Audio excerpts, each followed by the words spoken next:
I'm happy to welcome all of my fellow board members and call the October 29th, 2019 school board meeting to order. Whether you're in attendance here or watching from home, we are pleased that you have taken the time to join us. We appreciate and applaud your commitment to partnering with us in support of our schools, our students, our staff, and our community. While the board and Brevard Public School staff members are fully committed to doing our best to ensure excellence in Brevard Public Schools, we know that our success depends heavily upon an engaged and committed community. Thank you for being active participants in the process. Pam, roll call, please. Ms. McDougall? Present. Mrs. Belford? Present. Mrs. Descovich? Present. Mr. Susin? Present. And Mrs. Campbell? Present. The board will now hold a moment of silent reflection and invite you to join us.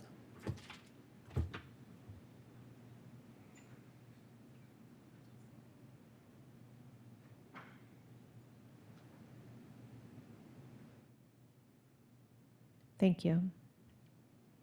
Matt Reed, Assistant Superintendent of Government and Community Relations, will lead us in the Pledge of Allegiance. I pledge allegiance to the flag of the United States of America and to the republic for which it stands, one nation, under God, indivisible, with liberty and justice for all.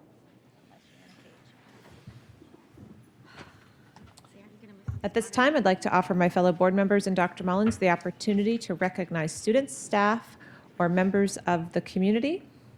Let's start with Ms. Campbell. I'm ready if no one else. Yeah, go If Ms. Campbell's not ready, we're going to start I defer. with Ms. McDougall. Thank you. A couple shout outs. I know Ms. Campbell and I both went and worked in the cafeteria during the school lunch week. And I want to give a great shout out to Cambridge Elementary's team in the cafeteria. Christine Stinger is the manager. What a phenomenal group. It's amazing. It's a very small kitchen. They worked their tails off. It was a lot of fun, and they got through a lot of kids. So thank you again for letting me be part of that. It was a great time. I saw how hard they work, and I'll tell you, the baker is from Scotland, my hometown, my home country, and let me tell you, she makes great muffins. So anyhow, it was great to be there. I also want to get a shout out to congratulations to the Cocoa Tigers for their win last week, and of course they're going to win this Friday. So I look forward to that also. Oh, I must have some Rockledge people here. Oh, I'm so sorry.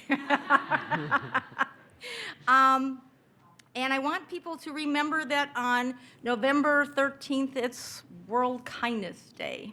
So Tropical Elementary, their kindergarten students developed the sign that we did and adopted here, and also our county adopted, and many other county areas and cities did too. So if you could make a sign, because I think it's too late to buy a sign that the children developed, but if you want to buy it, you want to make a sign and put it on your front lawn or at your work of business. I think if you came in, did you see our World Kindness signs out there? The kids all designed those. So that's, again, November 13th, World Kindness Day. And last not but least, but 7th grade girls, and all you science teachers out there, there's a great summer program put on by AAUW called Tech Trek.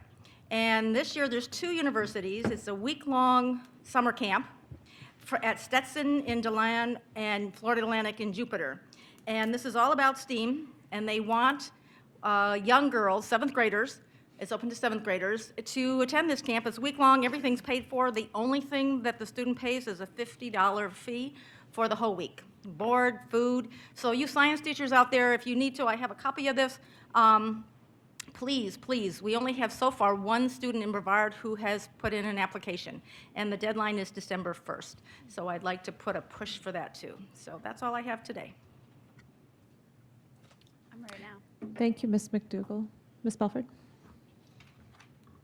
Thank you, Ms. Descovich. Dr. Mullins and I have had the opportunity to be in quite a few schools over the past couple of weeks. Would like to say a huge thank you to Fair Glen, Challenger 7, Madison, and Jackson for hosting us and having some really great discussion.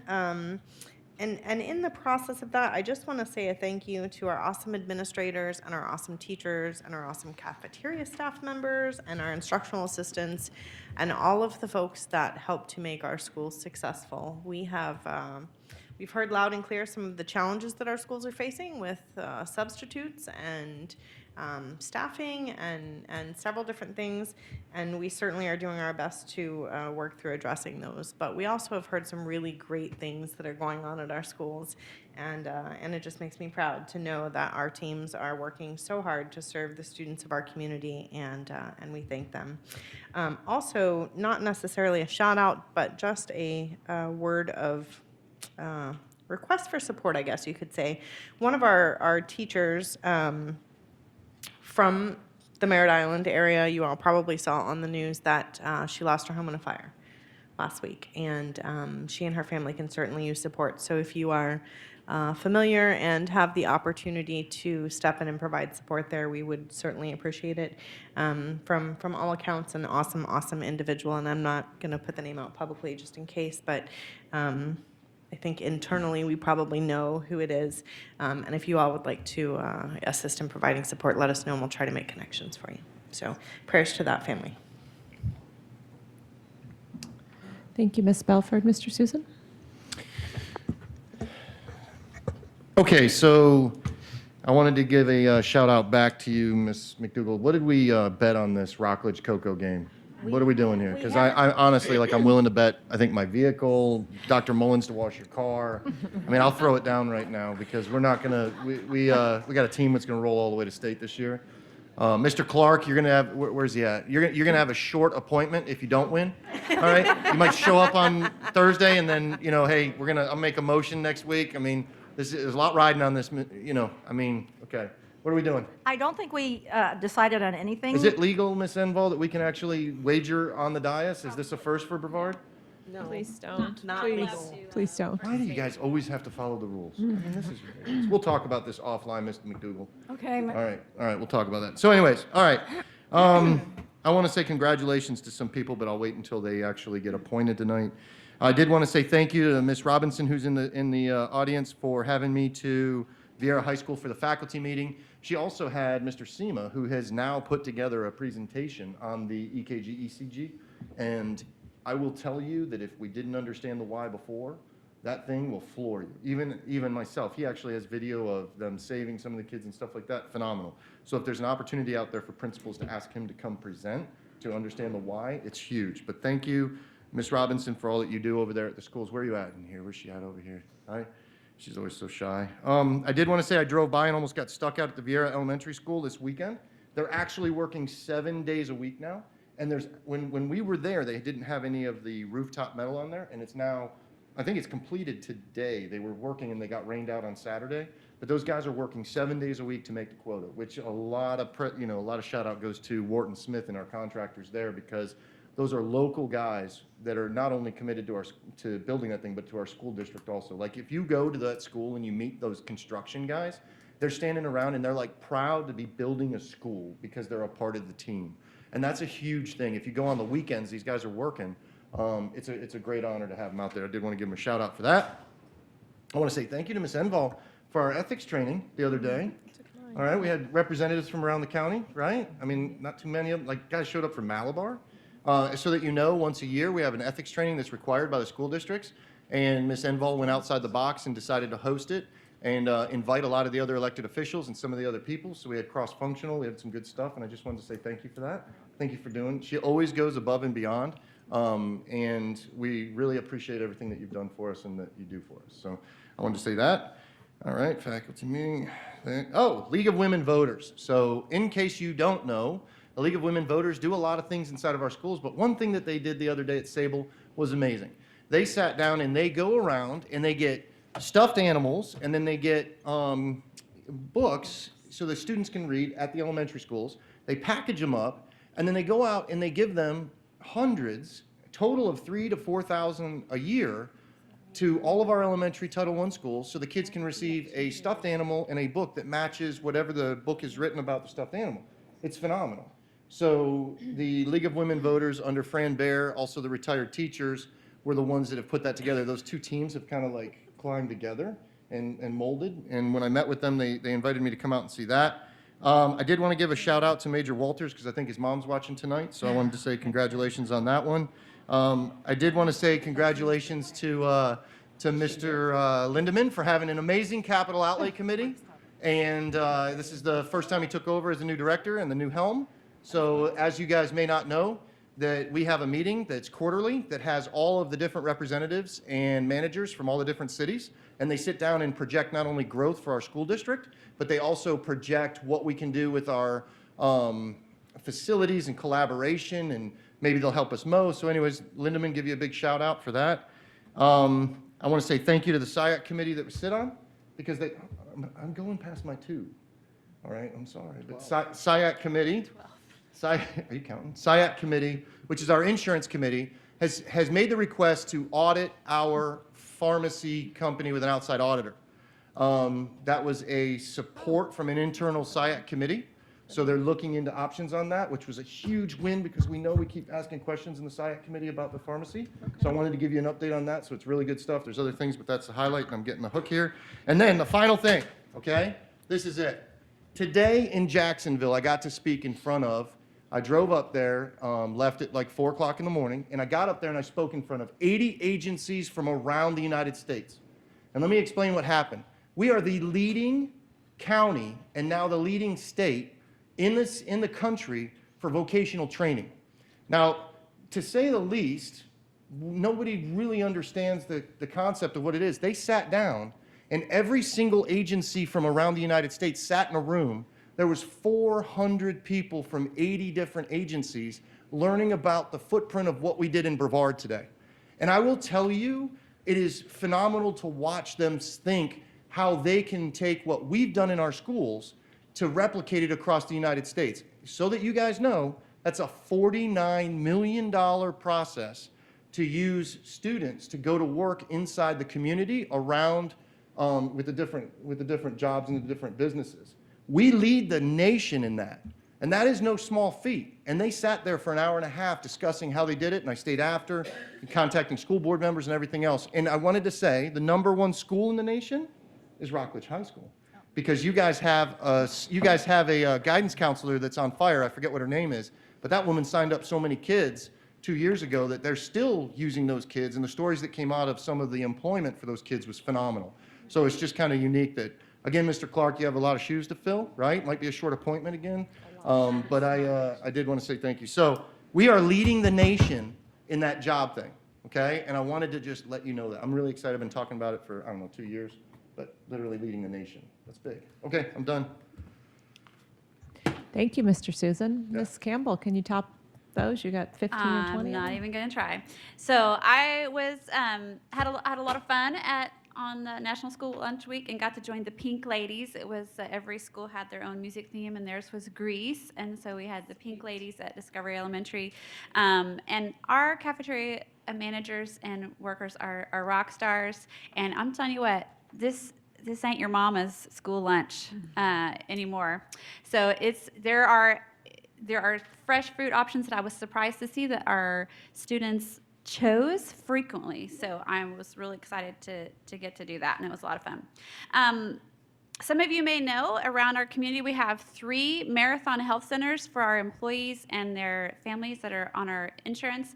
And one of the things that you can do every year, we just finished our open enrollment period for all the employees, is that if you go get your biometric screening done and you do a health questionnaire, you actually can lower your deductible quite substantially. So I went and got my finger stuck this week, and I just wanted, because I got to experience that myself, to give a shout out to our Marathon Health Centers and for what they provide, because it's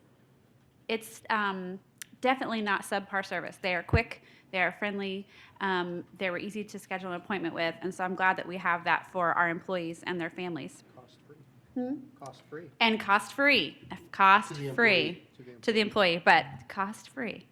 Dr. Mullins and I got to attend the Junior Achievement Stakeholder Summit last week and find out what junior achievement is doing in our county and what they've done over the past year, what they are projecting to do in the coming year. And I was really excited to hear that they are wanting to have a greater emphasis in our secondary schools. And so have your eyes and ears open for new programs coming because they are focusing on financial literacy and on entrepreneurship and all things business and finance for our students. And I'll be excited to join them actually in a few weeks at Discovery for JA in a day.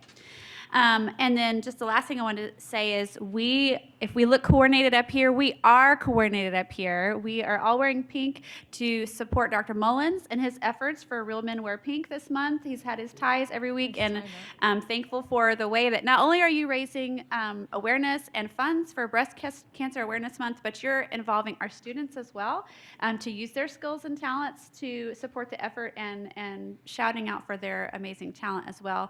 And so Dr. Mullins and Mr. Susin are displaying the lovely ties that our students have made. But and Miss McDougall as well. So that's why we're wearing pink. And thank you, Dr. Mullins, for allowing us all to be a part. Thank you, Ms. Campbell. Dr. Mullins. So I'll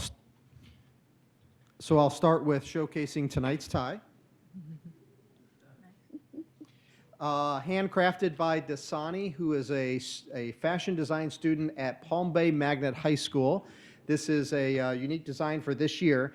Mr. Susin, you are actually wearing a tie from Rockledge High School's fashion program last year. That was one of the ties I wore last year from Rockledge. Just so you guys know, I didn't have a tie when I came, and they all got mad at me, so they gave me this tie for full disclosure, and I'm very proud of it. Thank you.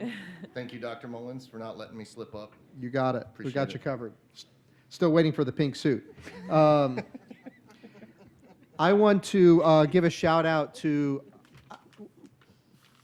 Didn't Fail once again. Spent a wonderful afternoon and evening at Merritt Island High School Saturday evening to witness our students' talents, but only because of under the direction and inspiration of our band directors across the district.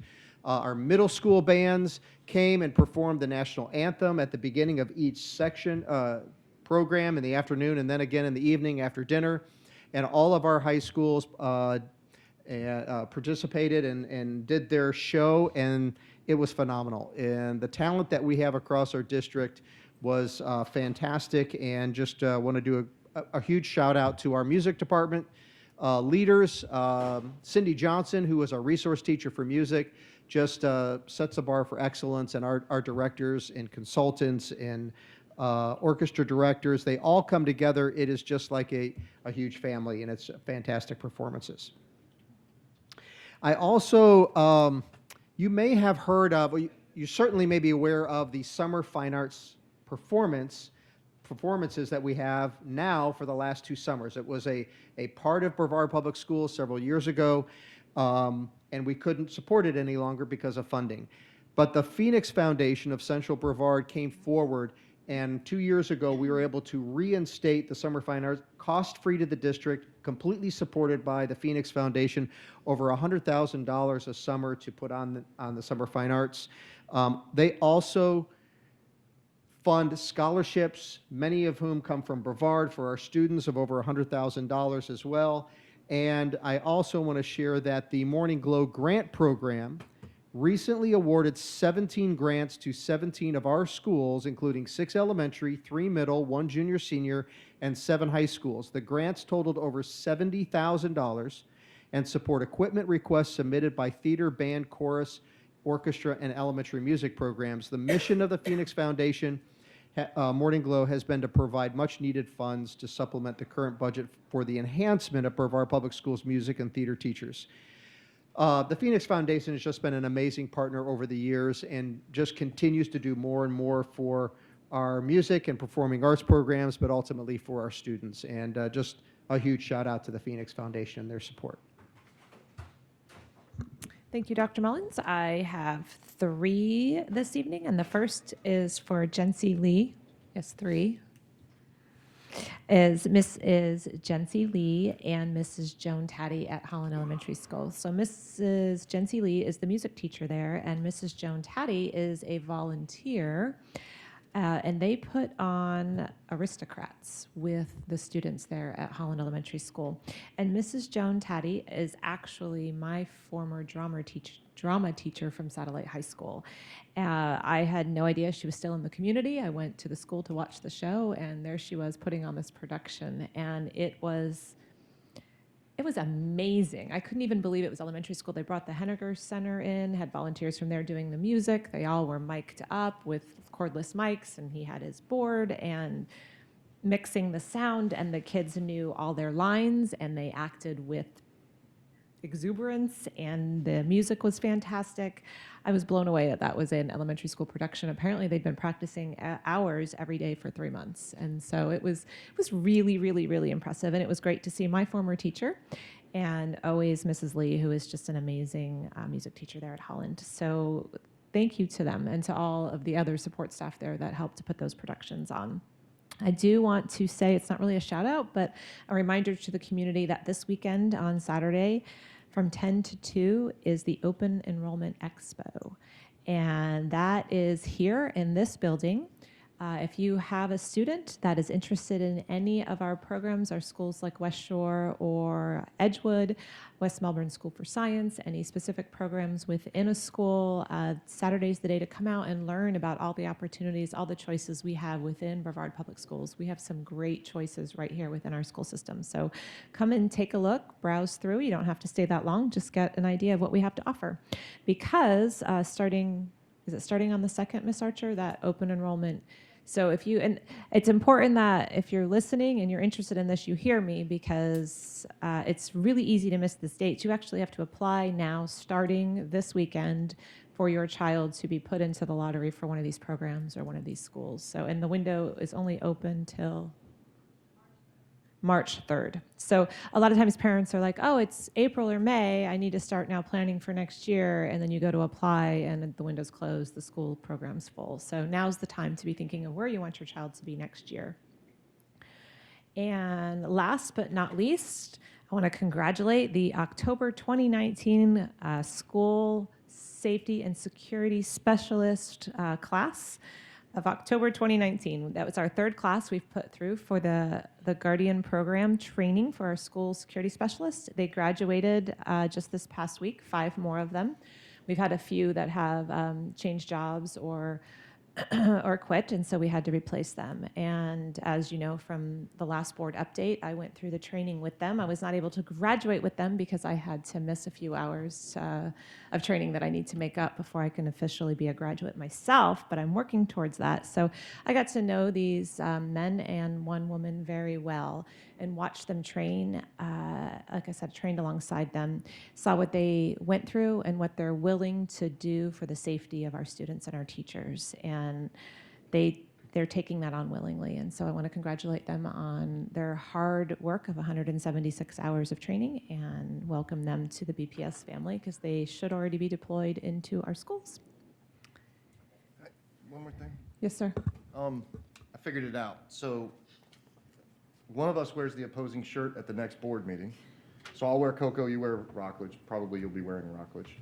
And then, Don't hold your breath. and then we provide barbecue to the administration and coaching staff at the opposing school. What do you think? Good? Good?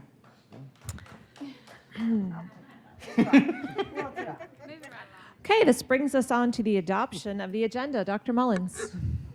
Thank you, Ms. Descovich, and members of the board. On tonight's agenda, we have administrative staff recommendations, 1 presentation, 20 consent items, 3 action items, and 6 information items. You also have the yellow supplemental agenda, which are changes made to the agenda since being released to the public. Items A7 on administrative staff recommendations, F10 on meeting minutes, F11 on student expulsions, and F28 on educational facilities impact fees, and G31 on department school-initiated agreements received revisions. What are the wishes of the board? Move to approve. Second. Motion by Ms. Campbell, second by Mr. Susin. Any discussion? Please vote.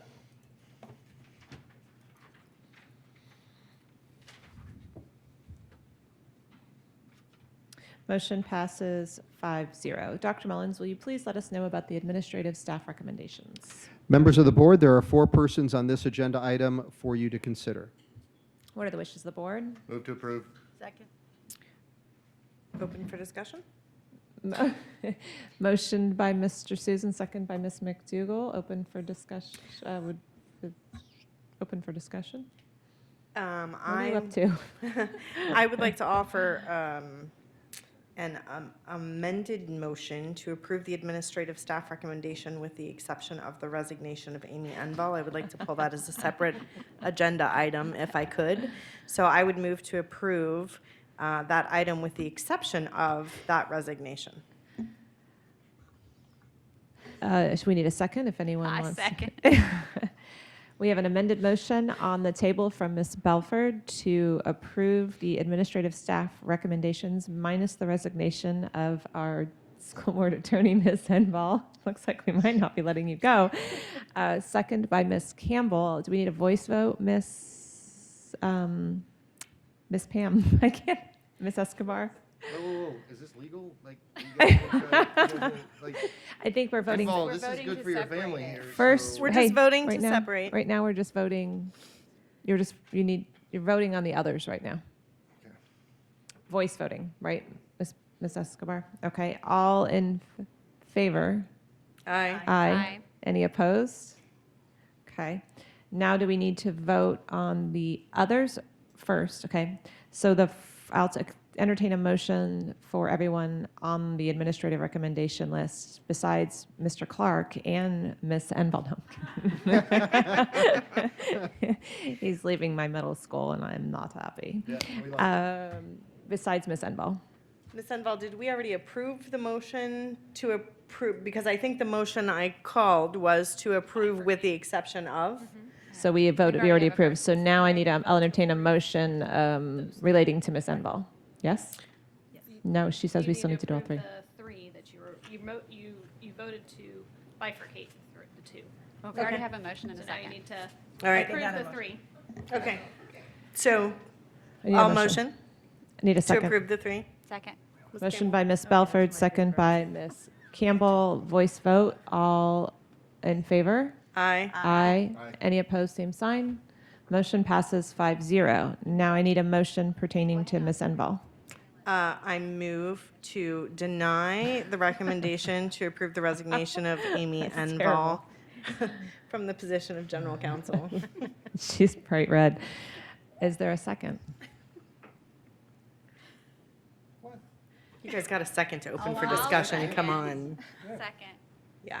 Oh my- So this is getting a little scary. This is getting a little too close for comfort. Okay, motion by Miss Belford, second by Miss Campbell. Any discussion? And I'll discuss. Yes, So to you- clarify, my so- motion was to deny the recommendation for approval of the resignation to Ms. Enval. And obviously, we cannot stop you from leaving. I think our conversation the other day was that would be, I think, indentured servitude or something, some legal terminology like that. But I did want to take this opportunity to thank you and to wish you well, even though I have threatened that, I would call Orange County and say horrible things about you and all that good stuff. But we are very appreciative of your service. And so, although I cannot officially deny, I am going to vote it down, not that it'll stop you leaving, for ceremonial, if nothing else. So my motion, I believe, was to deny. It has zero legal impact. So you all can choose to deny her resignation along with me or offer an alternate motion. I'll take either. I just want to add my thanks to Ms. Enval for her dedication to our organization. She's someone that very few people outside of up here and back there get to see the depth and breadth of her work. But she is invaluable to this organization. She has been, and she will continue to be all the way up until December the 1st. And So then some. we're very thankful for the work that she has done. I just want to say thank you very much. It's been a pleasure working with you. I certainly will miss you. It's been, I'm so glad we were sitting next to each other to answer some of my questions. So like I said, I definitely will miss you too, and so is the board. Any more questions or comments? Dr. Mullins, did you want to weigh in? I know it's Well, it is certainly with bittersweet. Well wishes. Ms. Enval, you have helped make us better, and your legacy will live on. Certainly within all of the board policies, you've helped us tackle along the way, but most of all, your just overwhelming accommodation and your joyful personality in the midst of all of the difficulties and the most challenging, situations that you have to advise us on and so on. You're just always a pleasure to work with, and you will be very missed. So thank you for all your support.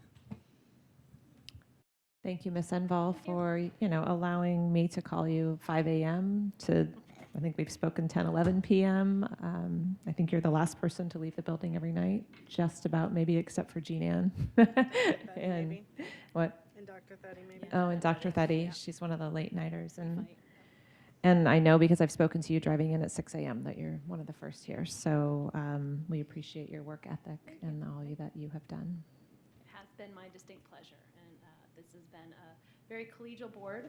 I've enjoyed working with each and every one of you, and I've also enjoyed working with the superintendent and his staff. This is such a family-oriented organization. We actually get things done, which is a lot of fun. I'm going to miss it tremendously, and I've been honored, and I hope the next person takes it to the next level. Thank you. Since we have a motion first and second, it's voting. To remind you, if you vote in favor, you are denying her request to resign. So all in favor? Aye. Aye. You All- have to deny her. You have to deny her. All opposed, You same can't talk all positive sign. about it and not deny it. Aye. Motion fails. 2-3-2. Do you say 2-3 or 3-2 when one fails? Ms. Enval, we wish you well. No, I think you just made more work because I think you have to now approve the resolution. Oh, Because you denied my motion to deny it. Yeah, I move to approve the Second. resignation of Ms. Motion Inval. by Ms. Campbell, second by Mr. Susan. What was the motion? I'm sorry. We're going to approve her. Oh, okay. Now we have to approve. Okay. All in favor? Aye. Any opposed? Motion. Aye. Motion passes 4-1. Okay. Dr. Mullins. Let's hear about I how think Burt- we're at the plate. Mr. Clark, are you still here? sorry, Mr. Clark. All right. At this time, I'd like to welcome and recognize Mr. Burt Clark on his reclassification and transfer from the principal at Hoover Middle School to the principal of the Rockledge High School. Congratulations, Mr. Clark.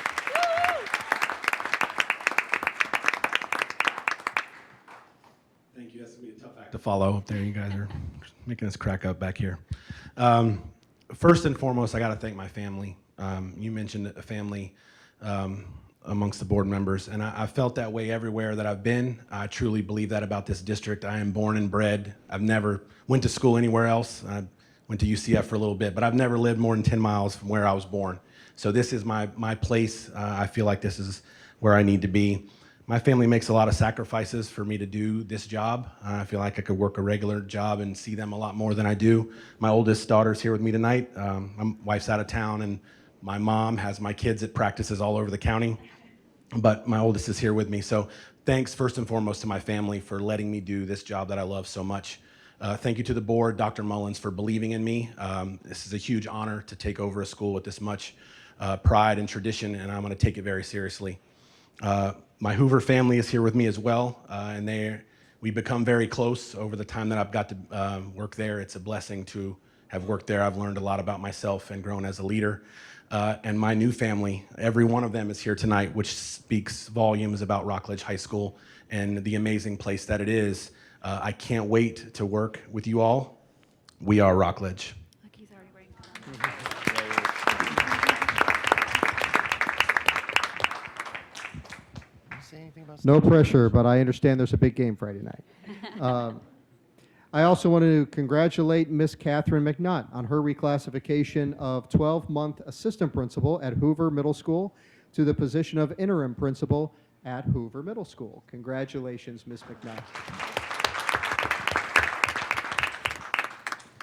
Thank you to the board, Dr. Mullins, Dr. Sullivan, and all the directors for this opportunity.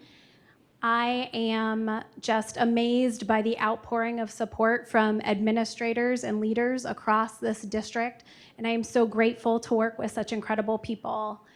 I am blessed, as Mr. Clark already mentioned, to work at Hoover Middle School. Our students, our teachers, our staff, our admin, parents, and community are top-notch, and I am just so excited and grateful and honored to be able to continue to serve them. Thank you to my husband, who constantly sacrifices and is not here tonight because he's preventing my children from running laps around the boardroom, and you all appreciate that. And, last but not least, to this guy right here. This is the third time that I'm going to be saying I have gigantic shoes to fill. So, literally, yes. Thank you for your leadership. Thank you for your friendship. Hoover's really going to miss you. And Rockledge, you are so lucky to have him. So, thank you.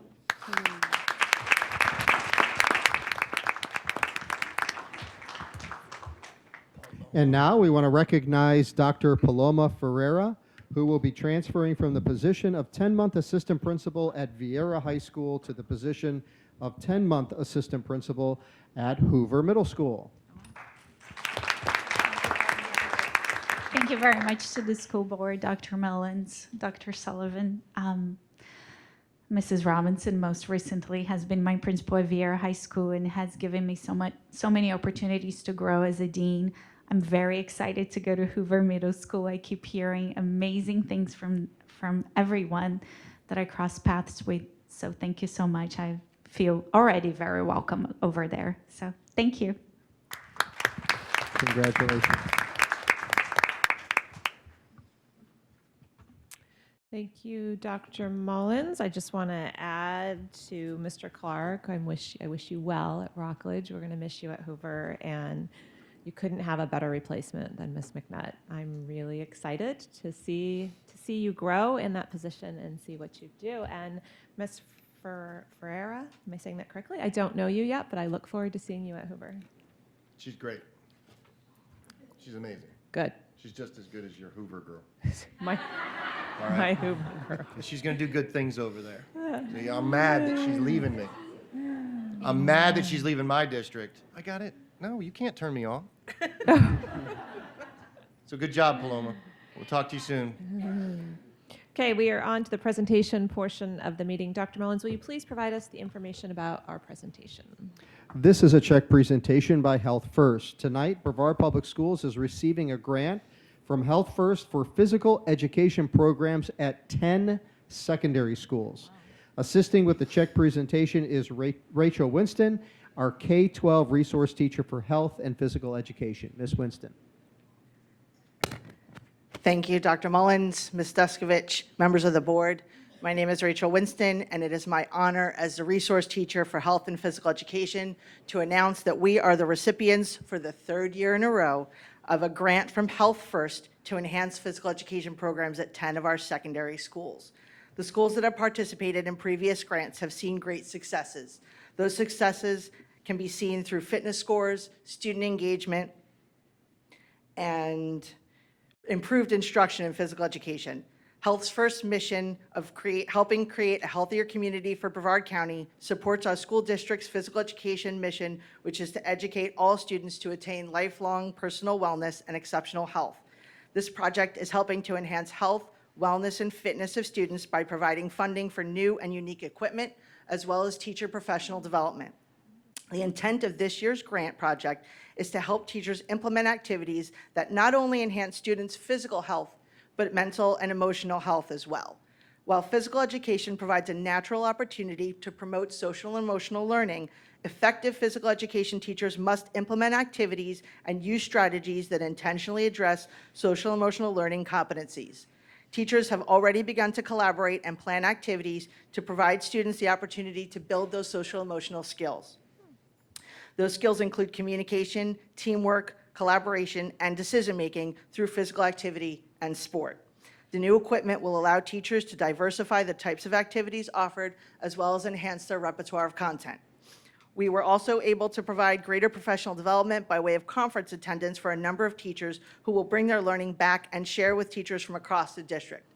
On behalf of the following schools: Hoover Middle School, Johnson Middle School, Kennedy Middle School, Central Middle School, Cocoa High School, Rockledge High School, Heritage High School, Palm Bay Magnet High School, Astronaut High School, and Cocoa Beach Junior Senior, I would like to thank Health First for their extreme generosity in providing this grant to support and enhance our physical education programs. It is my pleasure to introduce Mr. Mike Seeley, the president of Health First Foundation. Mr. Seeley would like to deliver a brief message and then present the check. Nice job. Thank you to this distinguished body and to the esteemed educators here in attendance. So Health First is dedicated to the wellness and health of our community. And so this means we're focused on all residents and not just the people that we're serving directly. Our most recent community health needs assessment conducted this past year identified health disparities in Brevard County. One of the most critical needs is adopting a strategy to help children who struggle with being overweight and obese. And to address this need, we're partnering with Brevard Public Schools to help fund the PE is Powerful Education program for 6,000 students in the 10 secondary schools that Rachel named just a moment ago. And so this pilot program, as you heard, is a continuation of the curriculum established 2 years ago at the middle school level funded by Health First. And so we wish to really officially and formally and in grand form recognize Rachel Winsten for her partnership. She's been an excellent partner, and we appreciate all that she does for the students in Brevard County. We really can't thank you enough.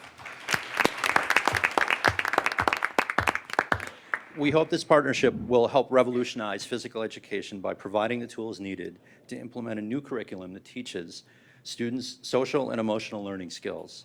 In addition, as you heard, teachers will have the opportunity to attend conferences and share their learnings with colleagues. We anticipate this program will increase the number of students able to achieve scores in the healthy fitness zone for cardiovascular endurance, muscular strength, flexibility, and body composition. And so we're excited to be part of this continued partnership and look forward to seeing healthy results from the students. And at this time, we get to present the freakishly large check that I mean, in size, really. I mean, It is a good check. So we'd like to invite Dr. Mullins and Ms. Descovich and all of our administrators, teachers, and students from our participating schools to come on up, and we're going to take a picture.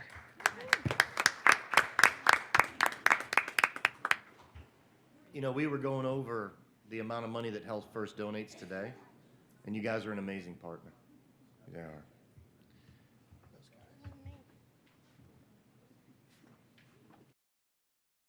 Yay, Central.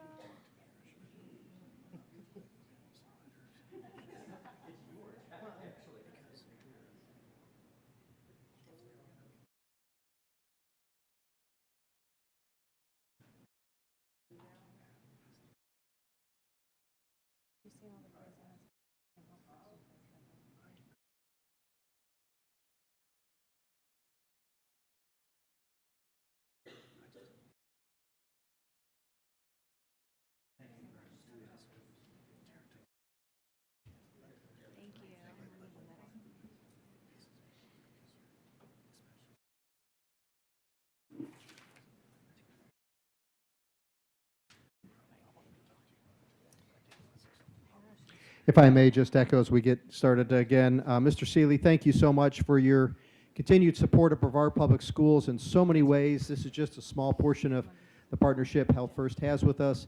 But I also want to echo the sentiments that you expressed to Rachel Winsten, our K-12 resource teacher for health and wellness. Rachel, everywhere I go, you represent us so well, and you bring the community to BPS in greater ways. So thank you for representing us.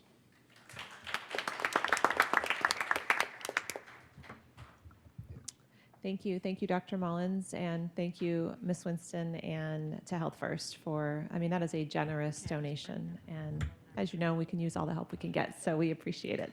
It doesn't even include the $20,000 that you give towards ECG and EKG tests towards who we play for. It doesn't even include a lot of the other stuff that you guys do.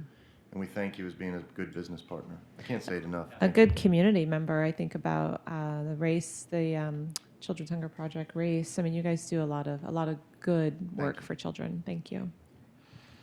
Okay, we're now on to public comment portion of the meeting. School Board Policy 0169.1. limits to 30 minutes the portion of the meeting. As a board, we can vote to extend if there are more speakers. We have 10 speakers. So we are just going to go ahead and hear all 10 speakers now. Each speaker is limited to 3 minutes. We have a clock in front of me to help you keep track of your time. When your time is over, you'll be asked to stop and allow the next speaker his or her turn. Always keep in mind that reasonable decorum is expected at all times, and your statement should be directed to the board chairman. The chairman may interrupt, warn, or terminate a participant's statement when time is up, personally directed, abusive, obscene, or irrelevant. Should an individual not observe proper etiquette, the chairman may request the individual leave the meeting. Let's all encourage an environment appropriate for our children who may be watching from home or are present tonight. Let's begin with our first 3 speakers. Please state your name, the organization you represent, if any, and the topic you will be discussing. Our first 3 speakers are Anthony Colucci, followed by Vanessa Skipper, followed by Timothy Liker. Mr. Colucci.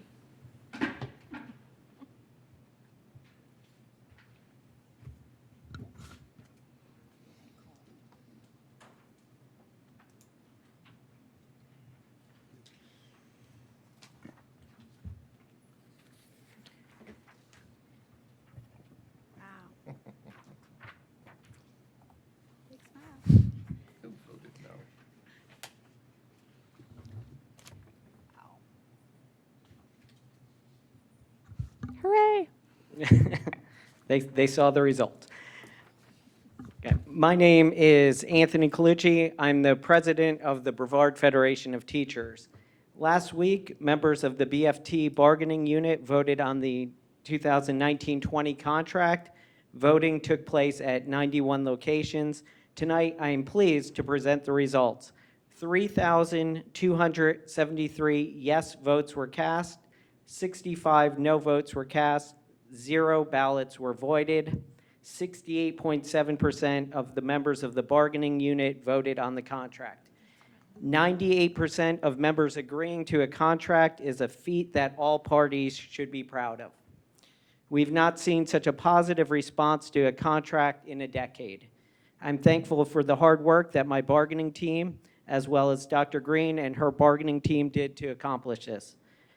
But most of all, I'm thankful for all our BFT members, education support professionals, administrators, parents, and community members who stood in solidarity with us for more than a year. They are the ones who made this contract happen. Tonight, I'm asking this board to stand with us this year as we're telling the state legislature that after a decade of neglect, it's time for a decade of progress.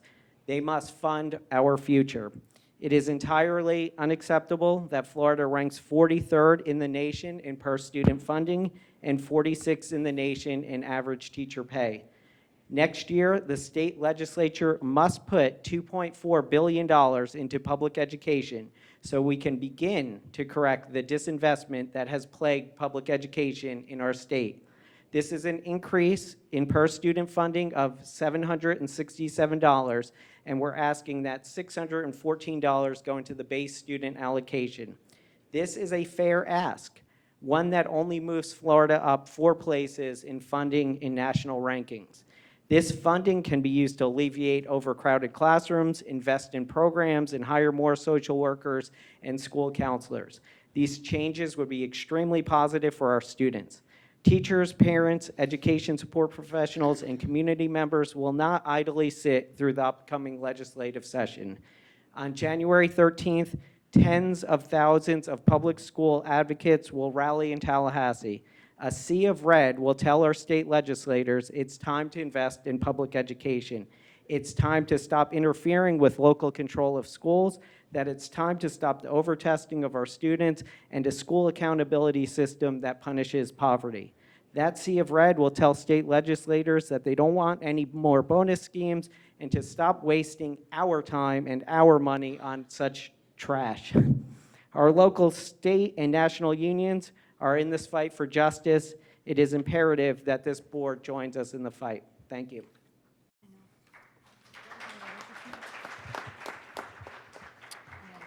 Thank you, Mr. Colucci. We appreciate the results of that vote very much. Ms. Skipper. Vanessa Skipper, and while I am the Vice President of Brevard Federation of Teachers, I am speaking as an individual tonight. I would like to take a moment first to recognize a teacher in my life that has recently passed on, so I wanted to give her a shout out from the dais. Johnny Mae Riley taught at both Jefferson Middle School and Merritt Island High. I had her my sophomore year where I learned how to type, and I'm going to age myself, on a typewriter. And I never thought of Miss Riley as somebody that I looked back to with quite fondness, because either a ruler was smacking down on the table if our eyes weren't on the copy, or a box was placed over our hands, or she yelled out our names. So in a sense, sometimes I was quite scared of her sometimes, but when I think about the skill level that I have because of her, and when I found out about her passing, just the words of support coming across the Merritt Island community about how many skilled typists there are out there, it was incredible. I also know that I used to be quite the little show-off in my classroom to my students by typing and not looking at my hands and looking at the screen, and every time they would say something about it, I would say, Miss Riley taught me how to do that. Teachers make a difference. Later on, you're probably going to have a very hard discussion. I want you guys to consider the amount of student lives that a teacher reaches in a 30-year career. And there's not one of us that has been in a classroom that is without fault, that hasn't made mistakes, that hasn't had days that weren't perfect. And I want you guys all to think about that. Think about a mistake that you've made in your life or your career or in your personal life, and somebody that had grace and mercy with you. And before you make any decision, I would challenge every single one of you on the dais to walk a day in that teacher's shoes. Because if you haven't walked a day in that teacher's shoes, and I'm sure there are going to be many people after me that will speak much more eloquently than I am about this teacher. But if you haven't spent a day in that teacher's shoes, I don't think there's a decision that you can make tonight. And so I would challenge you to think about that. Thank you. Thank you, Ms. Skipper.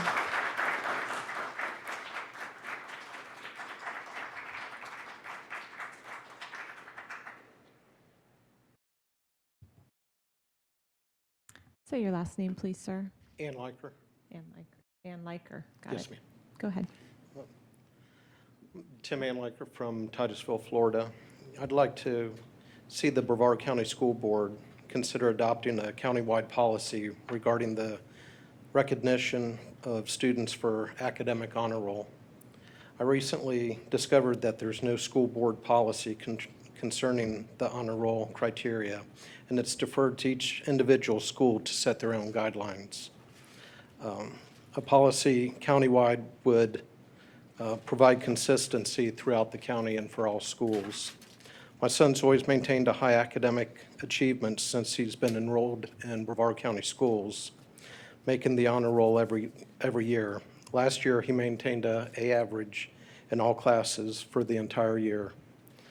This year, it appeared that he was following in the same path, maintaining A's in all of his subjects. It came as a shock to me when I received the school newsletter regarding the academic and recognition award ceremony at his school, and his name wasn't on the honor roll. I was informed it was because he had a few N's in conduct. My son's never had problems or received N's before in conduct. Although I believe that students should be well behaved in school and in society in general, conduct is a subjective view provided by the teacher. During the first semester, I did not receive any calls or emails regarding my son's behavior. Furthermore, I did meet with his teachers a week before the end of the semester, and they stated my son likes to talk. However, it did not appear to me that there was anything not typical for an individual in his age group. There was no indication to me that he would receive a below average conduct score. I believe if a student is maintaining a high academic achievement and potentially is going to make a straight A honor roll, that the teachers should notify parents if there's any perceived problems in order that his conduct could be corrected. The only remarks on his report card at the end of the semester is he has difficulty staying on task and he can achieve better grades by paying attention to instructions, asking questions, and staying focused on his work. With respect to the teacher, I don't see how he could maintain any higher grades. Thank you. Thank you, sir.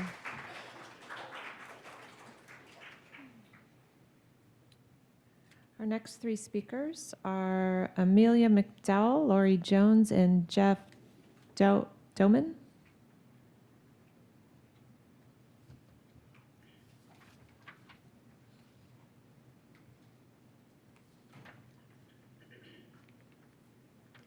Good evening. My name is Amelia McDowell, and I stand before you as a parent. My son, William, was diagnosed on the autism spectrum when he was 4. He was a student of Margaret O'Connor's for his entire elementary school career. In 6 years, I personally witnessed my son bite Margaret. He hit her. He kicked her. I saw my son spit in her face to my own horror, and it was never met with anything other than compassion, love, patience, and understanding. And as soon as it was diffused, it was over, done, and it was a moving on situation. I stand before you to read a letter that was written by my son because he couldn't be here tonight, because my son lives in North Carolina, independently, successfully, all because of Miss Margaret, and I'd like you to hear his words. To the Brevard County School Board, I write this letter on behalf of Miss Margaret, my former teacher at Lockmar Elementary. I cannot describe the emotions that I felt and currently feel at the fact that Miss Margaret's decades-long career as an educator in Brevard County could possibly come to an end due to a false accusation. She has helped to guide and educate many children who suffer from a variety of mental and neurological disorders, including myself. I understand the difficulty of dealing with children who are diagnosed on the autism spectrum. Looking back at how I behaved as a child, I can truly appreciate the patience and understanding that was afforded to me by Miss Margaret as she helped me learn to cope with my disorder. The work she does is difficult. Many educators would find a year educating the students that Miss Margaret handles unmanageable, let alone the 3 decades that her career has continued. I remember being taught math, grammar, and spelling by her. I remember all the holiday activities that our small class would do, roasting pumpkin seeds, dressing up for Halloween in class, and decorating Christmas cookies. There are countless memories of my early years at Lockmar that I owe to Miss Margaret, as do many other students. Miss Margaret has worked diligently to help myself and many other children to reach as close to normalcy and social functionality as we possibly can. She assisted parents of children such as myself who barely had an inkling of how to teach the children cope with their issues, to raise us and allow us to grow into respectable and productive members of the community. I can say as a fact that it was the help of Miss Margaret that allowed me to learn to cope with my autism and transition into a normal classroom to continue my education as a normal child without any need for special aid. My name is William Parks Harris IV. I, in my 23rd year of life on this planet in the greatest country on earth, am a full-stack software engineer and government contractor with the United States government's Department of Defense. I graduated from the Florida Institute of Technology with a bachelor's in software engineering and been working with our military service members at Fort Bragg, North Carolina, to develop applications to assist and enhance the Army's, Navy's, Air Force's, and United States Marine Corps' capability to defend our proud nation. I am who I am due in part to the efforts of my family, the educators that taught me in the Brevard County school system.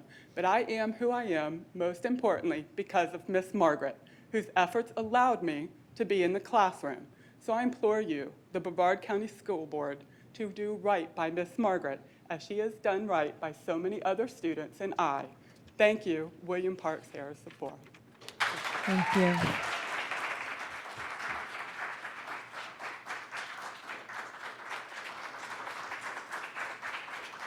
Ms. Jones.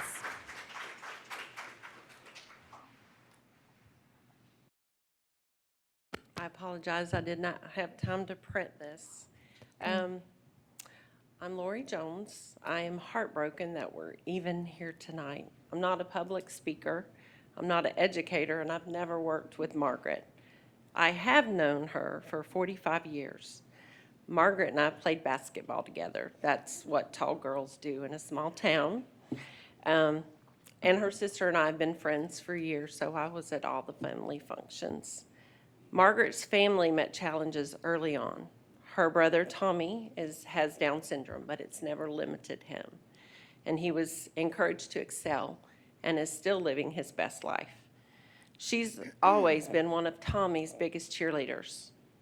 Margaret is blunt. Yes, she is. She doesn't sugarcoat things. That's one thing I love about her. Her heart, though, is one of the biggest that I've ever known. You could always count on Margaret to come through for the underdog. Always. It didn't surprise me at all that she went into a career so that she could work with special needs children. I'm not sure about all the charges that have been leveled at her. I think while it was an unfortunate accident, it was not abuse. Margaret's record career of over 30 years teaching special needs children should speak for itself. All these people that are here to support her, they're not making this up. Please don't ignore that. She needs to be in the classroom working with the kids that she loves. Thank you for listening. Thank you, ma'am.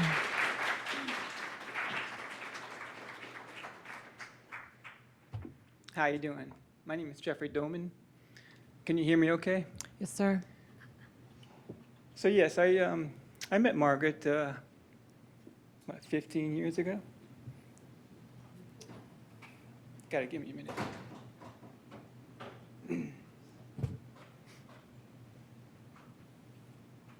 All right, ready? So Margaret is, I worked at Lockmore for 15 years, and she's one of the greatest people I've known. She lives down the street from me, a great teacher. And, I look at these ESC teachers all over the nation. I think, what makes them become an ESC teacher? My gosh, I challenge you to walk in the shoes of any ESC teacher. They are amazing. My hat goes off to all of them. Even and shout out to the kindergarten teachers as well. The ESC teachers and the kindergarten teachers are amazing. What they deal with every day is so erratic. Those behaviors that they deal with, and those behaviors are either negative and positive throughout the day. And they're great students, great students, great students. You see a lot of people here supporting Margaret. And the parents of her children that she teaches would be here as well. But they're watching their kids at the house. I wish the parents were here so you can see with the children here as well the erratic behaviors that those students exhibit, positive and negative. They're funny students, funny. They say the doggonest things. I love them. They really do. With the kids that are in the classroom, this is for any teacher. When the kids come into the classroom, the kids are our kids for that day. We are their mother and their father. We treat them as if they're ours. That's how Margaret does. Those kids are, when they go to see Margaret, that's their only constant every day. They come to her, they'd have soiled pants. They haven't been fed. And she takes care of them. And she looks after their safety, number one. The behaviors that they exhibit, she takes care of them greatly. I saw it for many years in Lockmore. Time's up. thank you for listening to me. Thank you, sir.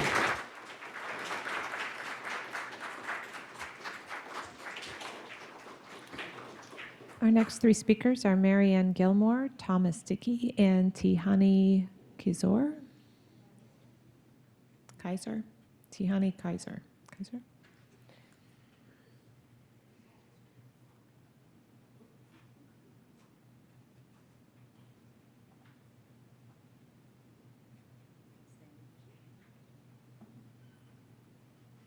My name is Mary Ann Gilmer. I am a K through 5 public teacher of 34 plus years in the state of Florida. Like other schools, we have a growing population of special needs students, and I depend on Margaret O'Connor for advice and encouragement quite often. I recently sent a letter to the entire school board and the superintendent. I just want to thank Ms. Campbell and Ms. Belford for at least acknowledging my email. I thank you for that. What do you see when you look at Margaret O'Connor? I'm going to tell you what I see. I see a lifelong educator who has poured her proverbial heart and soul into special needs students of Brevard County for more than 30 years. I see an expert teacher who is warm, caring, involved, believes in her students, is goal-oriented for her students, and is known for her excellent classroom management of difficult and challenging students. I see a teacher with wonderful evaluations, year after year, routinely marked very high in her management of students. I see a single mother who, on a teacher's salary, let that sink in, has raised 2 sons and scrimped and saved enough to send them both to college and give them an opportunity for every success. I see a lifelong champion of special education. I see a teacher who offers time, guidance, support to those who seek it when they are facing challenges with their own students, with their own children, and even their grandchildren. I see a daughter and a sister who take their brother, Tom Dickey of O'Brien, Florida. He will introduce himself to you in a few minutes.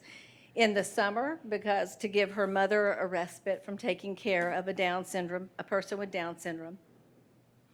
I also see a teacher who was falsely accused, handcuffed, and leg shackled and humiliated in this county. Did you hear the word falsely? Yeah, she's been cleared of all charges. The police dropped all charges. I was with her when she got a call. The charges were dropped when Assistant District Attorney Julia Lynch said that their frame-by-frame observation showed the child in question jumping from the stairs. Jumping. Did I mention I teach? Children take every step as an invitation to jump. I see it daily. I also see a teacher who raised her voice on a bus with a child who was out of control. She didn't belittle him. She didn't call him names. She told him to knock it off. She held his hands and she walked him toward the front of the bus. The video shows a young man smiling, knowing he was safe and secure. I also see a teacher whose recollection of the event was 100% supported by every witness statement turned in to her administration. I do see a teacher who didn't send the child to the nurse because he had no injuries, but she did communicate with the parent. If you've looked at her parent communication folder, it is phenomenal. I have never seen a teacher keep such details. So why are we here? Somebody doesn't like her, maybe. I know she often looks out for the rights of her students, and she makes some feel uncomfortable. I know she's an advocate for student rights and teacher rights. Is her proactive voice why she has been treated like this when all charges were dropped 4 months ago? Here's the good news. You can end this nightmare right now. You can show Margaret O'Connor your support for her lifelong commitment to Brevard County special needs students by allowing her to return to the students that she loves dearly. If you honestly feel she made a mistake, put a note in a file, reprimand her, suspend her for 2 weeks without pay, but why would you terminate her employment when her record has been spotless? Don't throw her away. She's not trash. She's a very valuable employee to your schools, and I'm super excited and proud to say she is my little sister. Thank you. Thank you, ma'am.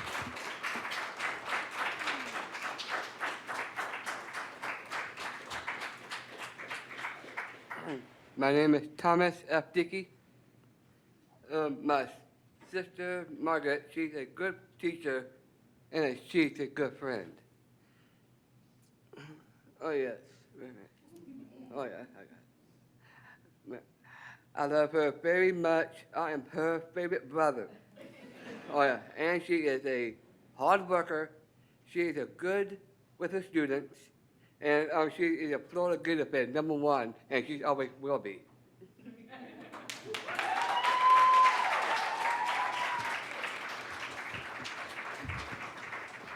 Thank you, sir.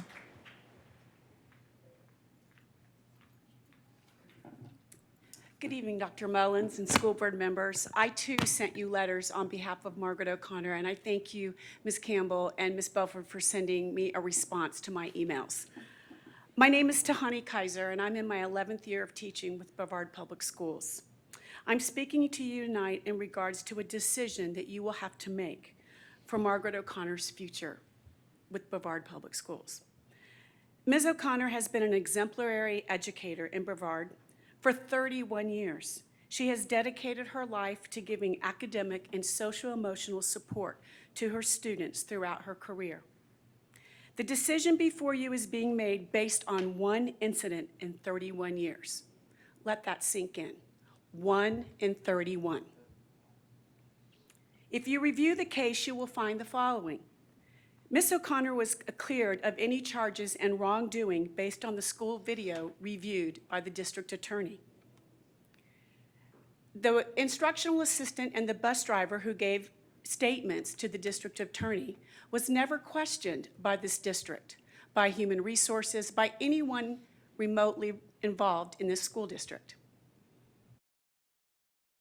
I'm sorry. The district, knowing that Ms. O'Connor's attorney could not be present this evening, chose to go ahead and continue to bring forth this determination tonight, thus causing a lack of fair representation for her. Also, due to parent conferences at Lockmire Elementary tonight, most of her colleagues who would come to support her are not allowed to be here because they are busy with parent-teacher conferences. During the incident in question, Ms. O'Connor was abiding by the directions of the child's individual education plan, which states that hands-on were required for transitioning from the bus and on the bus. This is a federal document, and it supersedes state and district mandates. She was following the child's education plan by holding his hands.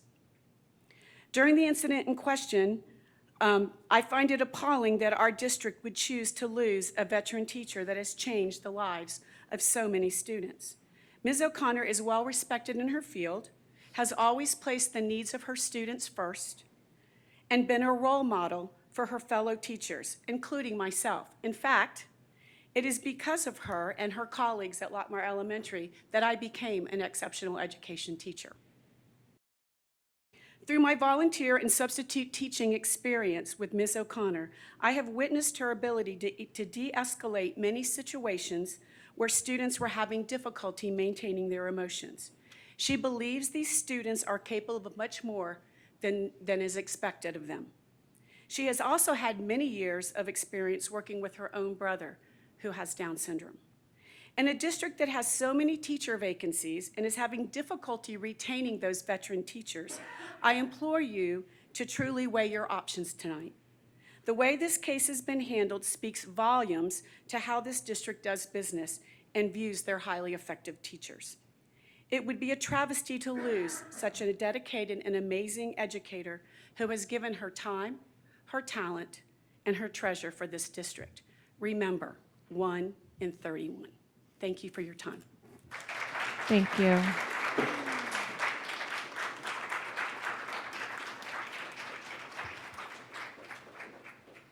And our last speaker is Samantha Jansen.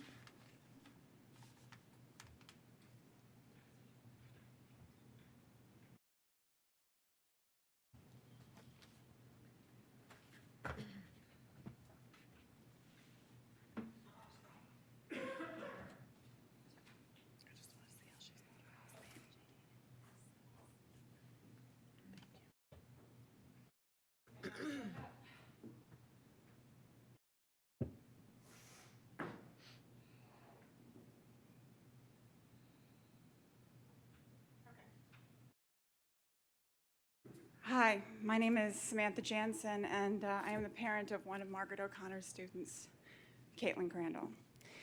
I am going to cry a lot, and I'm going to stomp on my foot to try to stop myself. Just preparing you. When I first met Margaret as the person to be my daughter's teacher, I'll be honest, at first sight, I was unsure she would have the energy to fulfill my expectations. Over the course of 3 years, she couldn't have proved me more wrong. Her passion for our children rivals my own. It drives her every day to be the most respected person in my circle.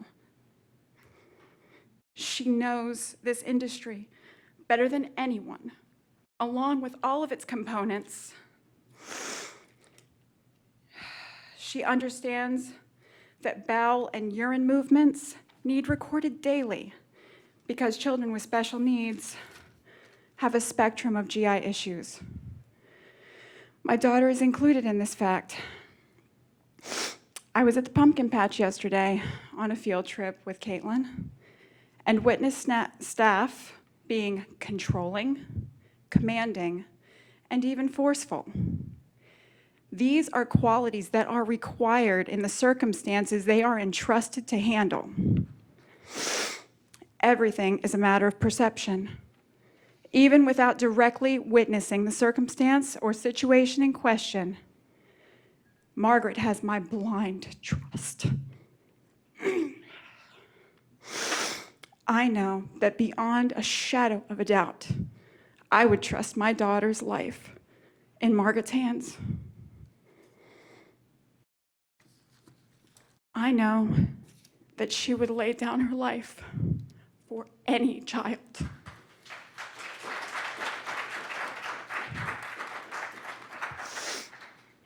When Mrs. Mal took over, I refused to allow Caitlin to participate in the extended school year program. I have only allowed her to remain at Lockmar because we are greatly anticipating her return. I am a single mother of 4 who works the graveyard shift. Margaret has not only supported us educationally, but also emotionally. I have with me a few of the items, and I do mean a few, that she purchased from her own pocket to create with her children, our children and her children, to help parents feel the school-home connection. Because there is no doubt in my mind that she is Caitlin's school mom. I'm proud of that. She has purchased gluten-free pizzas to make sure my Caitlin was included in class parties because she has celiac disease. She knows us as parents and our children. I can definitely be forgetful. She would remind me of field trips, knowing I needed to be there. There are also many things I could say about this truly incredible woman, but limited to to 3 minutes, and I'm already over, I'm sorry. As good as I try to be, she holds me accountable. As a parent for Caitlin, and we love her. I leave you with this.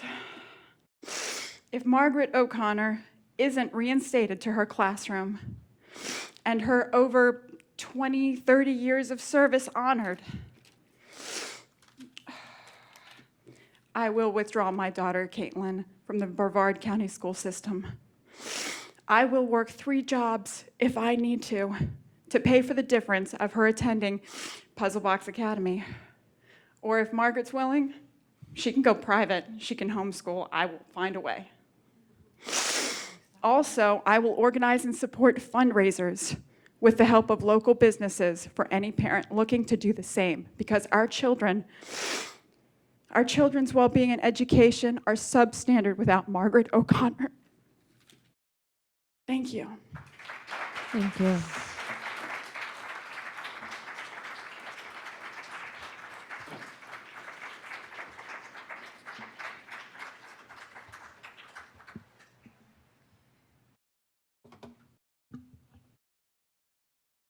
We would like to thank this evening's speakers. Does anyone have any comments? Moves us on to the consent agenda. Dr. Mullins. There are 20 items under this category. What are the wishes of the board? Move to approve. Second. Motion by Mr. Susan, second by Ms. Belford. Any discussion? Did you ask for polls? I'm sorry? Did you ask about polling anything? Does any board member wish to pull any items from the consent agenda? Any discussion before we vote? Please vote.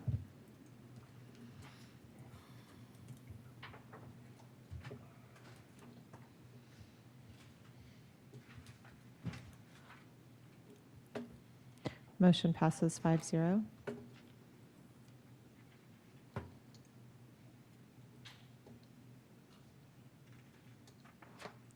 We will now move on to the action agenda. Dr. Mullins. Ms. Descovich, members of the board, there are 3 action items on this evening's agenda. Item G30 is on purchasing solicitations. What are the wishes of the board? Move to approve. Second. Motion by Mr. Susan, second by Ms. McDougall. Any discussion? Please vote.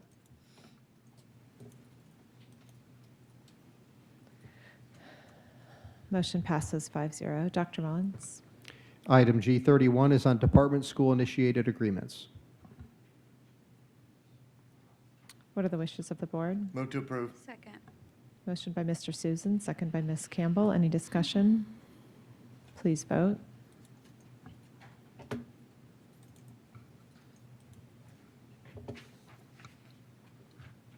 Motion passes 5-0. Dr. Mullins.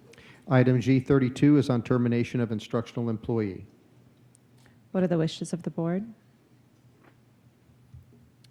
Move to approve. Second. Motion by Ms. Belford, second by Ms. Campbell. Any discussion? Ms. Belford.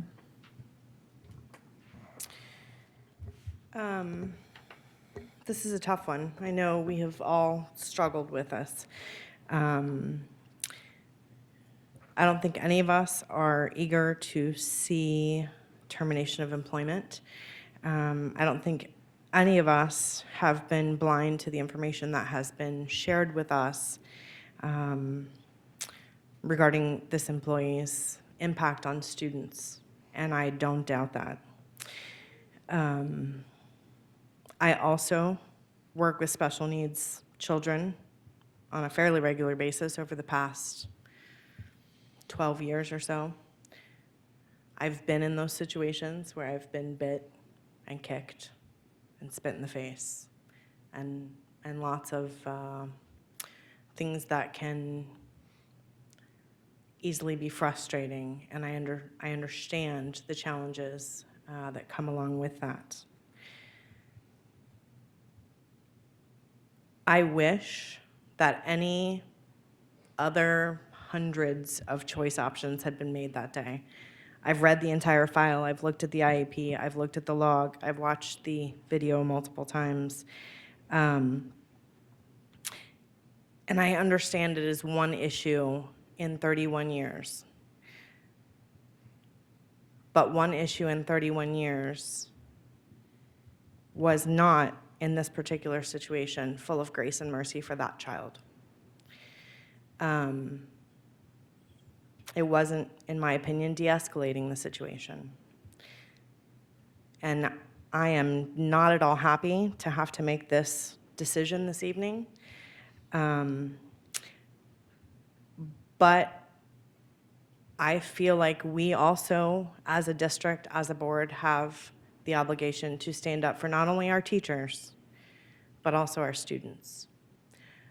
And so in this situation, I clearly have motioned to support the recommendation.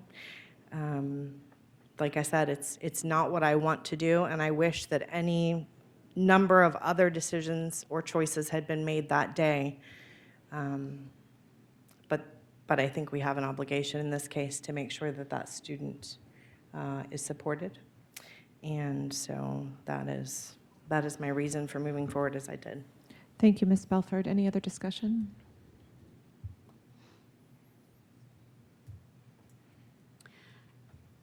just want to echo Ms. Belford's words. I watched the video a week or two ago and thought I had made my decision, went back, spent a week, read all your emails. I'm sorry if I have not responded to you. We have been inundated. Apparently, Miss Margaret has touched many, many lives and done great work. And it was very moving as a mother to see and to hear from you and to know what she has done. I came back in today and went through the file and rewatched the video, and I just can't in good conscience, even though it was one day in 31 years, put her back in that classroom. So I will be voting to support the superintendent's recommendation also. Is there any more discussion? I would Go ahead, like Ms. to say there is no question that Ms. O'Connor has had an incredible impact on the community, on her students, and evidently, very evidently, on their families and on her fellow teachers and IAs and other people who have been under her influence. That is not in question tonight. As my fellow board members have mentioned, we are not making this decision blindly, only on the recommendation of the staff, even though there are staff that we trust. We've all had the opportunity to look at the information, to see the video, a video that honestly I hope never gets out in any way, shape, or form. You know, one of the speakers mentioned that there was a lack of fair representation, but unfortunately, when we get in these situations, there is also another party that is usually not here to speak, and that is the student and the family of the student. We've been in that situation before. And so I, just want to lay that to the side. The decision tonight is what it is, but I agree with Ms. Descovich and Ms. Belford in that it's, when we have behind us to serve every student with excellence as the standard, that is what we saw was far from excellence, and I hate to make this decision, but that is where I am as well. Any more discussion?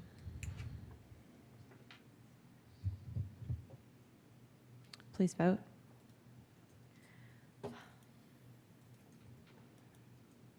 It's not letting me click. There we go.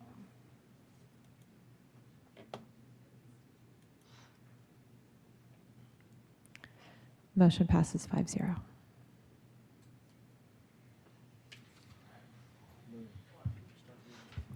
Dr. Mullins.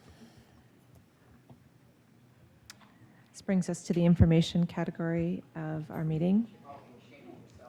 The board will not vote on these items this evening, but they may be brought back up later for board action. Dr. Mullins.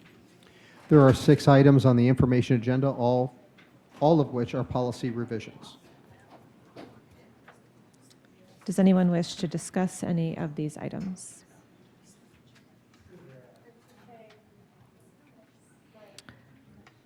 Okay, we are now on to the board member report section of the meeting. Does anyone have any information they wish to provide or have anything to report on? Ms. Belford. I would just share quick. I know we're going to have some additional discussion at a later time in more detail about the legislative update that I sent out to you all on Friday. There were a couple meetings that, if you have not had the opportunity, I would encourage you to take a look at. One was the Education Committee, and one was the K-12 Appropriate Committee, I believe. I've got notes on the K-12 that I will be happy to share with you all, so you don't have to sit through the video. But I do think that there is value in listening to the question and answer section on that one, and then probably definitely the beginning of the Education Committee, just to kind of see where things are going with that. So we are, as I said before, meeting every committee week, so I'll have pretty regular updates for you all. The bills are still flying. So Thank you, Ms. Belford. Any other board member reports? Go ahead, Mr. Susin.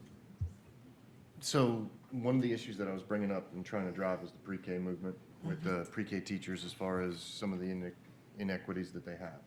I just want to give you guys an update as to where they are.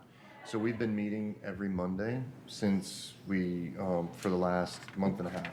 And in the last month and a half, we've reached out to every single leadership committee member in the House and the Senate gotten schools that represent inside of their district, gotten teachers that are in pre-K to start sending the message of what the inequities are, to educate all of our members up in Tallahassee about it.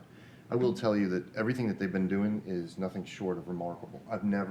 They have 250 people in Miami-Dade, 100 teachers in Broward. They have, all the way across the state, they've created a Facebook page. They're starting to move. And one of the issues that I didn't even know myself was, if you're a pre-K teacher and you're in a Title I school, you can't apply for loan forgiveness. If you're a pre-K, no. If you're a pre-K teacher, you're forced to retire early, and you can't do extended drop. If you're a pre-K teacher, you don't get best and brightest. If you're a pre-K teacher, it's wrong. We've identified an entire area inside of our education system that is the most important part. Drive to 5, do all the different pieces that we say in our district, and we're running into a situation where the teachers that are in there are leaving the profession inside there because they don't want to any longer stay in there because they don't have the same rights as other teachers. So how are we supposed to retain talent in our pre-K schools and then move forward? So the next piece is that we're doing is this week, we've put together a white paper, and they're getting ready to issue it to all the different Dist schools to then issue up to the legislators. And then from there, we're going to set the meetings and everything else. We're setting meetings inside the district with some of our local representatives, but they're actually going to ask them to come into the classrooms and see what they do on a regular basis to see it, both ESE and everything else. So I did want to tell you, these are some of the most phenomenal people I've ever worked with on a legislative process, and I'm proud of them. And if you guys ever need know anything, I'll just give you guys updates as we go. But I think they're going to do something, or at least raise the most awareness I've ever seen. So just wanted to tell you guys that. Ms. Belford? Thank you so much for that work, Mr. Susan. Certainly appreciate that and all of the work that the teachers are doing on that as well. A couple of things that I will share with you after having had some conversation, and actually from one of the committee meetings this week. One of the pushbacks on inclusion in the Florida School Board Association platform of the pre-K language is the challenge that VPK is often outside the school system. And so if we include pre-K teachers as part of K-12, the statutory definition of an instructional personnel for K-12, that was one of the pushbacks that came back. And while all of our teachers in Brevard County are certified teachers in our pre-K classroom, came to light that there is a nearby county, and I will share with you offline if you'd like to know, that actually has pre-K classes in their school district that does not have certified teachers in their classroom. And so there's whole districts that don't even have pre-K, like we've found. Well, yeah, but I mean, this district has pre-K programs, but it is not certified teachers teaching their pre-K programs. And so I think that is one of the hurdles that we have got to overcome. I still stand by 110% that, especially if we're going to prioritize early learning in Florida, we have got to look at the quality of teachers that we have in that classroom and do what we can to keep them there. And so I think that's a big part of it. But we do have some, I guess, discrepancies in practices throughout the state that our legislators have indicated we're going to need to work through. So anything I can do to assist, let me know. We met with a couple of legislators already that said that exact thing in the beginning. And then when you indicate that they are certified teachers, they qualify. So the qualifying factor across the board for best and brightest, for loan forgiveness, all of that is certified teachers, which is exactly what it is for K through 12. So when you basically are excluding by saying pre-K through or K through 12 certified teachers. So that was the first thing. And then I think it was Representative Placencia that said that, or it was Senator Mayfield, I can't remember. They said if they are a certified teacher teaching a class and they are receiving a paycheck from our school system, that they should qualify just by taking it off. But I'll tell you, take it the other way and argue it that we have teachers that are inside, they're worried about the non-certified teachers, which we do not pay best and brightest to any non-certified teachers, do we? No. No, we don't. Well, Under the new Best and Brightest program, there's the potential that we will be Potential. paying non-certified teachers because we could include IAs and other We staff could. members. But in the previous version of Best and Brightest, there were no non-certified teachers that were included. And in this current one, are we allowed to negotiate to include the pre-K teachers into the best and brightest? Per statute, it is not limited to just K-12 instructional personnel. So we do have some flexibility there, but I would go back to its very similar conversation that we had with the RBT statutory language, right? If you look at the header paragraph on the statute, clearly says K-12. And that's where, our teachers, our pre-K teachers are getting tripped up at. So The representatives and senators had said that they think that they can break the threshold by saying that they're certified teachers that are receiving a paycheck from Brevard Public Schools or the public schools throughout the districts. And those two factors eliminate all non-certified teachers, eliminate all private school teachers, eliminate nanny jeans groups, all that stuff. Those two factors, and that those are also some of the other requirements on the other end. So they're working through it. But you're right. It's just like anything else. And thank you for advocating and being the voice of counter and bringing that back so that they can work through it. But I just think it's garbage. You know what I mean? And I appreciate it. But I just want to give you guys an update. thank you. Can we confirm that they can get best and brightest? Is that good?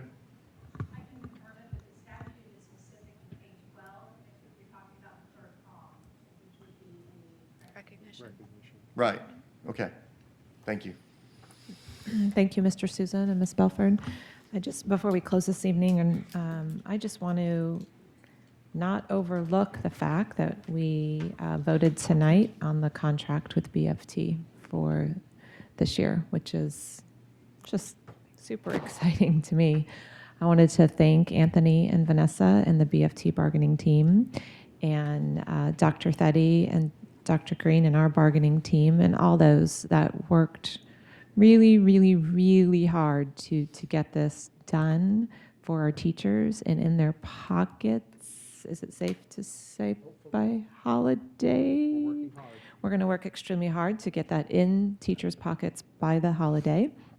And just to reiterate, because there still seems to be, because it was so close to us finishing out last year's bargaining, there's still confusion out there on what teachers are receiving. So this year has already been settled, and it's an average of 4% or $2,000 for highly effective teachers.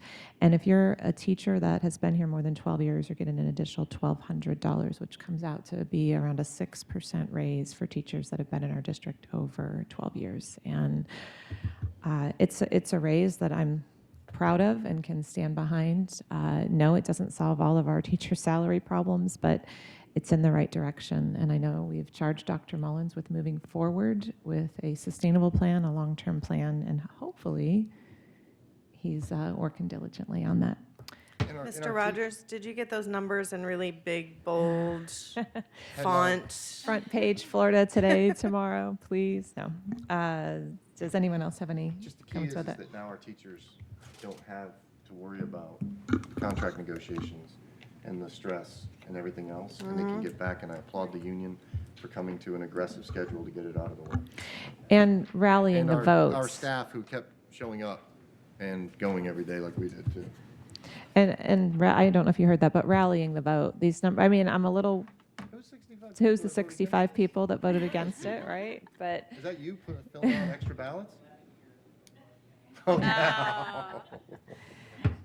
All the 11-year teachers. no, I think it's, I can probably speak for all of us saying we're really happy to see those numbers. We're happy to see, we thank you for the support, and I had lunch with Vanessa, so I'm not the only one now who hasn't met with Vanessa. So I just want to make that clear too. Thank you. That was a fabulous lunch.